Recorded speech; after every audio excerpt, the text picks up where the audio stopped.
Kalau Anda ngomong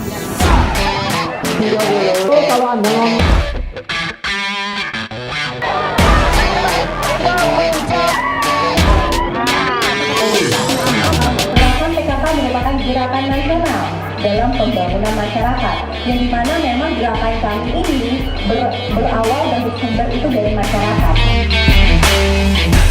Saya atas nama Wali Kota Padang Panjang, Jambore Kader PKK tingkat Kota Padang Panjang tahun 2020, hari ini Kamis 13 Februari 2020 secara resmi saya nyatakan dibuka.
Bangga dengan produk lokal kita. Ternyata memang kader-kader PKK ini sangat berkualitas ya, sangat kreatif.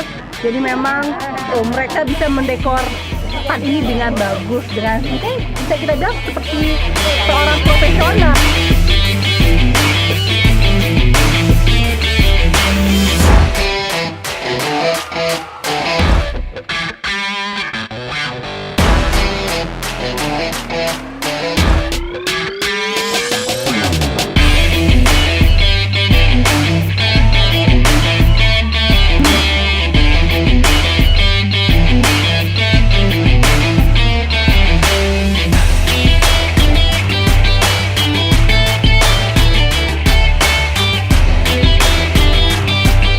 Saya juga mengucapkan selamat kepada 21 orang ya Bapak ya, pemenang lomba ya, tapi yang tidak menang jangan kecil hati, karena ini anggaplah ini sebagai motivasi. Atas nama pemerintah daerah, kami mengucapkan terima kasih dan selamat kepada semua pihak, serta para kader peserta Jambore PKK tingkat Kota Padang Panjang tahun 2020.